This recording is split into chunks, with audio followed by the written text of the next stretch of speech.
All right, we on the phone, man, live with Ace Capone, man. Go ahead. What's up, man? Oh, speak to the people. Let them know where you calling in from and all that. Oh, man, it's Ace Capone calling in from Philadelphia, FDC, Philly, Federal Building, man, 7th Street. Where? So people ain't heard from you in a while, man. Tell the people exactly how long you been away and all that.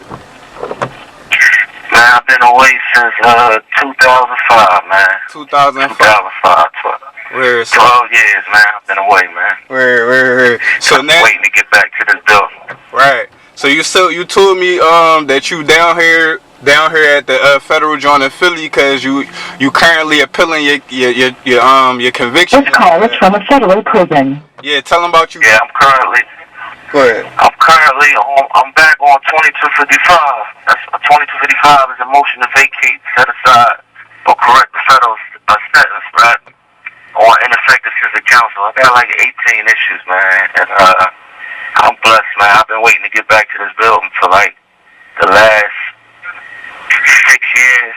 2014, I won my first appeal. I had life plus 55. 2014, I got the 55 years, took off. That got vacated. So I currently got life. I was waiting. I thought I would come back then in January 2014, but they resentenced me through the mail, and I got life plus 5. So they took the 50 years off, and I got life plus 5 because my lawyer couldn't touch the other relevant issues that I had because he missed them, prior to trial. So I had to wait all this years to raise them against him, ineffective assistant counsel, against my trial lawyer. But I've been here since December. I just got here at my co-defendant. I'm not here by myself neither. My co-defendant here too. My co-defendant Jihad, he's from Jersey. So we both here, man. We got conflict of interest issue. I got 18 other issues, but the strongest one is the wiretap error. And inshallah, the remedy for it is a new trial. You know what I'm saying? So that's what I'm currently waiting on, unless, we can resolve the case and way of plea, which that's been pretty much the remedy they've been doing for most of my co-defendants that came back, because I got a couple co-defendants, a few that already been back on appeal before me. They brought me back last. They brought Nino. Shout outs to him.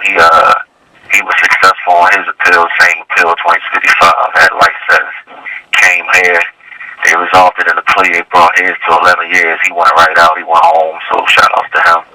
My other co-defendant, Dante, same thing. He came back. Got rhythm on the bill. He got 10 years. He left out of here. So there's 3 of us left, man. Me, my man Tim Gotti. Shout outs to him.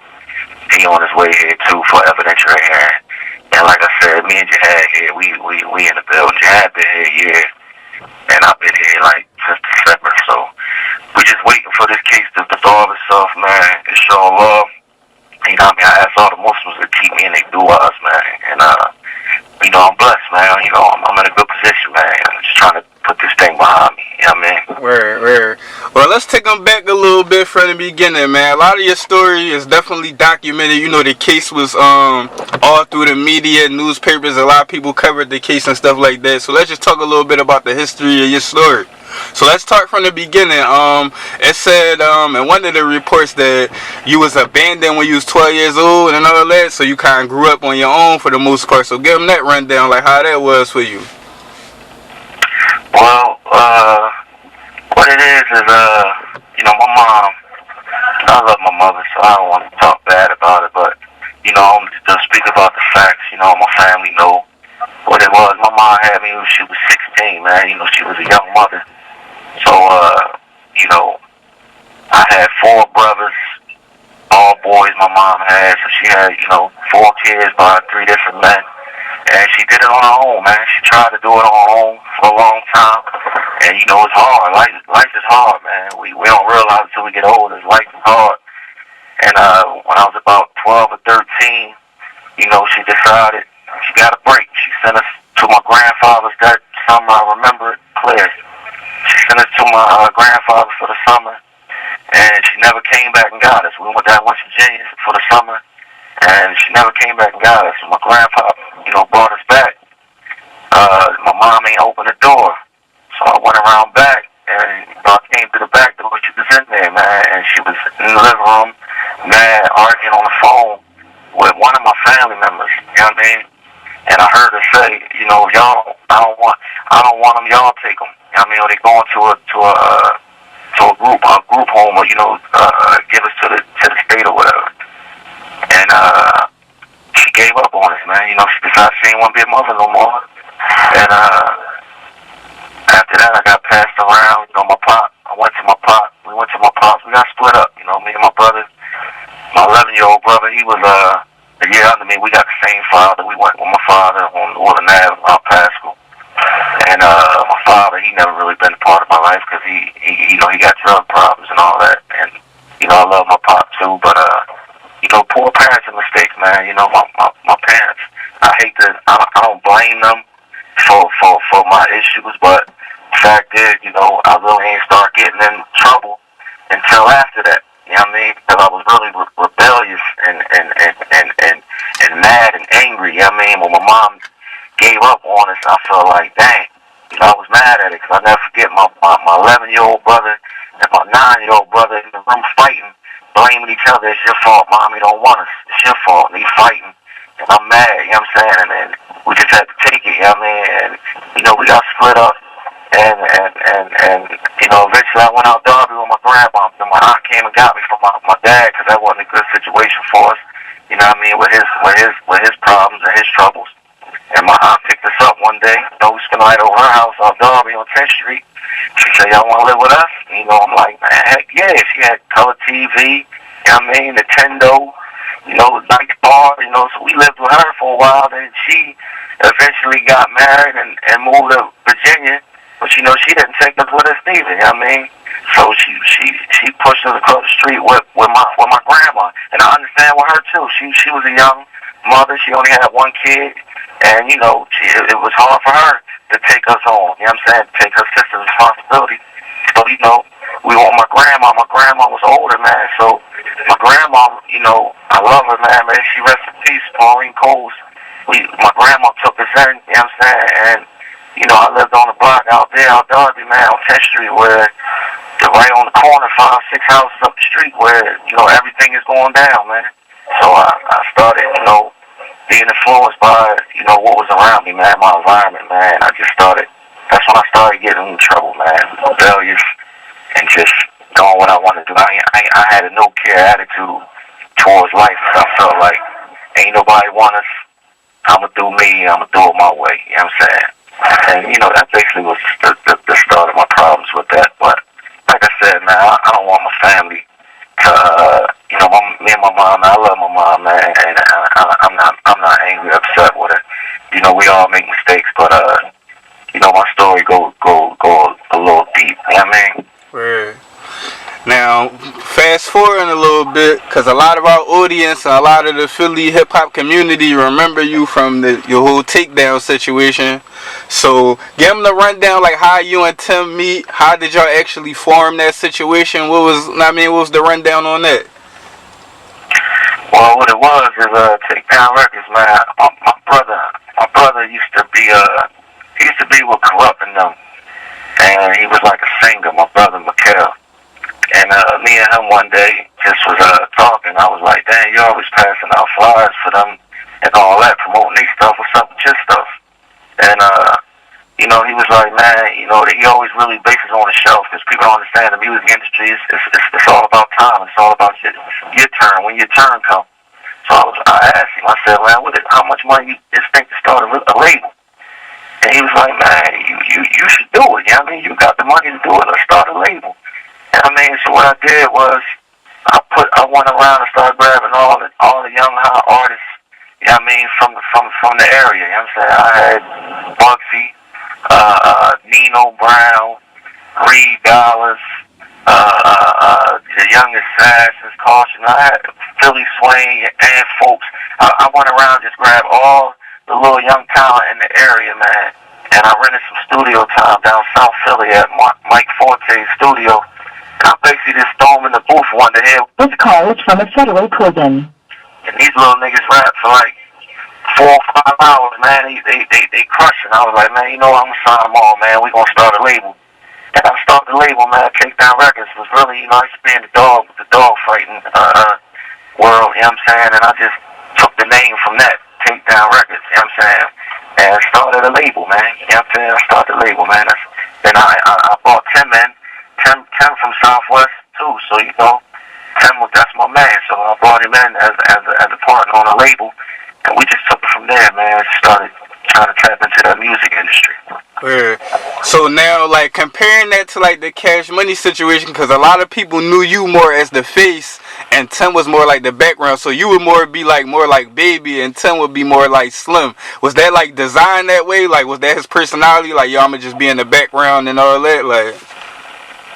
Nah, that's just us, man. We just, Tim is Tim, and I'm Ace. I mean, Tim don't mind sitting in the studio and, playing with the engineering and all that. And then, me, I used to throw the parties. The one thing that people, the youngest probably don't know about me, I was club boy when I was home. I did all the parties, you know what I'm saying? After full parties, concerts. So I'm always in the club and always in the party scene because that's what I do. I'm getting money while I'm partying at the same time. So, yeah, I mean, and Tim, he's come out once in a while, but he more stay in the studio. But with design that way, that's just our natural characteristics. That's what we do. You know what I'm saying? Word. And yeah, speaking on the party situation, because you definitely, had a wave on that. That was at a different type of era, where, the economy was different. So a lot of people was spending money. Like, them parties used to do numbers and all that. And if I ain't mistaken, did you ever do a concert and had Jay-Z there? Yeah, I did a concert now at the Spectrum back in, I think, 01 or 02. And I had Jay-Z, Beanie Siegel, Lil Mo, Fabulous, Eclipse, the whole State Property, Freeway, all of them, TD Crown, all of them. We had a big concert, man. All my artists, they opened up for the concert. Who else was there? Cameron. We had a big, called it the Spring Hip Hop Explosion. Alright, so y'all was doing y'all thing with the Takedown situation and all that. You signed the artist. Y'all had the office, y'all had the studio and all of that. And then at some point in time, the guy, Barry Michael Cooper, the actual screenwriter from the New Jack City movie with Wesley Snipes and all that, y'all actually connected and ended up doing shooting a pilot for a reality show that's supposed to come out. This was way before the reality show wave really took off the way it did. Y'all was like early on it. So speak about that situation, how that all came together and all that.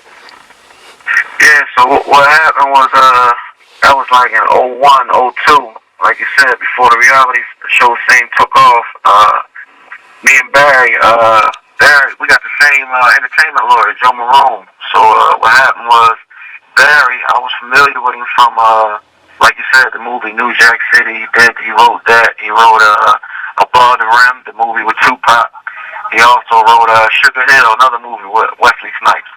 So anyway, I was a fan of his work. I mean, he wrote some classics. You know what I'm saying? Classic movie, classic material. And they approached me about the idea they had with the reality show, which was going to be based on basically me and my label. You know what I mean? Me and Tim, Takedown Records, and my artists as well. You know what I'm saying? And it was basically going to cover an independent label. So we was independent. You know what I'm saying? We was doing our thing on our own and reaching out. Eventually, we was trying to reach out, and get a major deal. Just like you spoke about Cash Money. That's the only goal I had as to them. I respect their whole movement. You know what I'm saying? Cash Money. I respect the Master P movement. So I was trying to start my own situation movement and get a label deal eventually for me and my team. You know what I'm saying? And we linked up with Barry, man. We did that, and it was the other lighter. You know what I'm saying? But at some point, they didn't go through with it. UPN, you know what I'm saying? They did it at the last minute. I forget the name. It was another show out on UPN, a hip hop based show, and theirs didn't do so well. And then they decided to go off of ours. I guess they said it was too real or whatever. You know what I'm saying? I don't know, but that somebody did throw a monkey wrench in it at the end of the day. It didn't go all the way through. Yep. Word. And then it's crazy because did y'all do y'all New Jack City movie before that or after that? Well, I did my own New Jack City after that. What happened with that was my man Jamal Hill. Y'all might know him. He shot his movie Streets, the movie with Meek Mill. That's his joint. I mean, He did my a man couple Jamal. jumps. Right? Yeah, he did a couple Yeah, jumps. Jamal did a couple songs. Exactly. He That's popping my right man. now. That's a Yeah. child. Yeah, he popping. That's a childhood friend of mine, and that was my barber too. And I remember when he was in film school before all this took place. And I went in the barbershop one day. He's shooting. They showing a video that he had shot. And I'm looking at the video and I was impressed. You know, he was in film school. I was like, damn, that Johnny, all right, you did that? He's like, yeah. I'm like, damn, how much that cost? Dude, you know, it only cost dude. He only charged dude. He's in film school, so only charged dude like, you know, $3,000 or whatever to do that video. So I'm like, dang. I said, damn, what you could do? I give you like 10, 15 grand. He's like, man, you give me 10 grand. I shoot a movie. So I said, well, man, we gonna do a movie then. You know what I mean? And then me and Maul hooked up, and me and Jamal Hill. That's, you know, we shot New Jack City. Me and Tim basically wanted to do all the hood classics over. And I got the idea basically from Jay-Z. You know what I mean? When they did Streets is Watching You. I don't know if y'all, you know, the young probably don't remember that joint. If they need to see it, but it was like a video. It's like it's not a movie, but it's like acting then going to a movie, acting and going to the movie. You know what I'm saying? So I said, let's do New Jack City like that. You know what I'm saying? We gonna promote our artists and put them on the screen, and we gonna put them out. You know what I'm saying? We was gonna do all the hood classes over. We started with New Jack City, and we was doing Menace. We was gonna do Boys in the Hood, and we was gonna do all of them, even the Warriors. We was doing every hood classic over in the musical sense and showcase my artists. You know what I'm saying? Word. That's how that came about. And then on top of the movie part with the music, y'all had, you know, an epic. This call is from a federal prison. Y'all had an epic classic battle. I mean, a whole day of battle and a whole bunch of battles. Like, this was early before people in Philly was really doing that. Like, y'all was one of the first people that actually put out an actual project where a bunch of rappers in the city battle, and it was actually y'all team versus Freeway and his team. So speak a little bit about that situation. What happened with that, right? And yeah, shout out to them. That was Ice City. I remember that too. Hollow Man. Shout out to Hollow Man and B-Ness.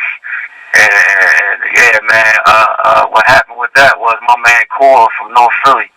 Core had called me and he wanted me to hear Hollow Man. He was like, man, I got this boy Hollow Man. You want to hear him? We need to grab him.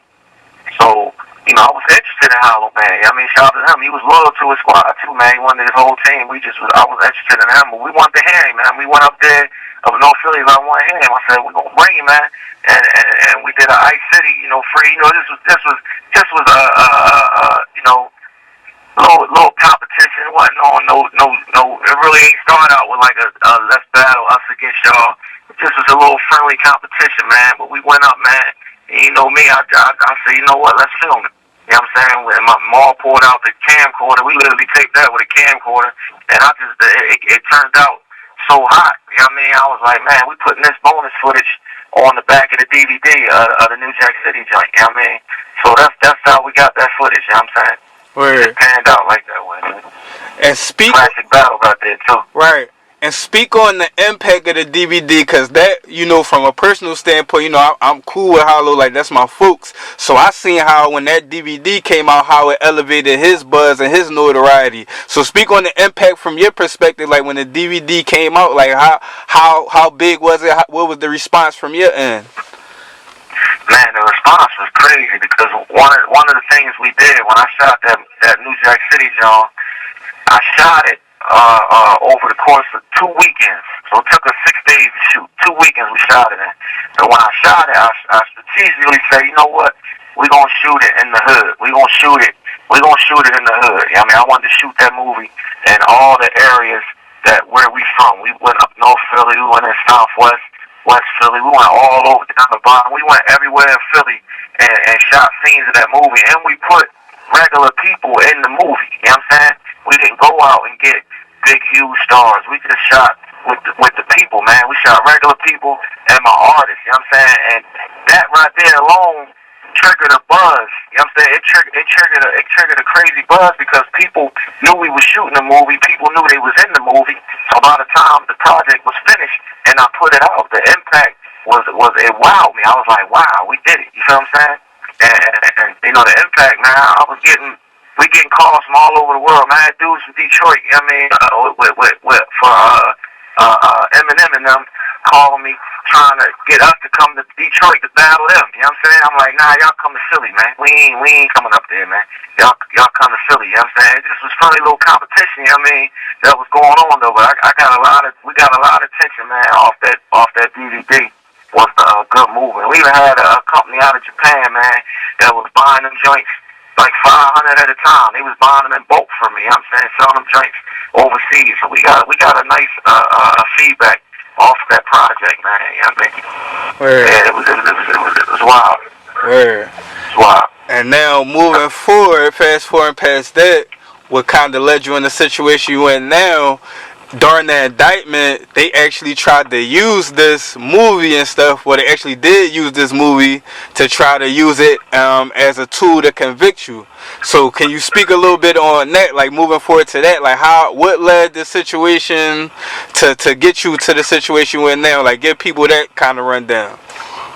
That, you know, man, I gotta charge it to it. It's just foolish, man. One of the things that I did with the movie, right? I don't know if you ever can relate to this. I'm sure you can. When we see movies, we normally see movies when they had the drugs and they selling all these kilos and stuff. That's like New Jack City, the real one, for instance, when Wesley Snipes sold the drugs. And then when you see him selling the drugs in a suitcase, it was a suitcase full of cocaine that looked like sugar. You know what I'm saying? So that was one of the things that annoyed me every time I watch a movie. That be like, Dad, I ain't know that. Coke don't look like that, man. So when I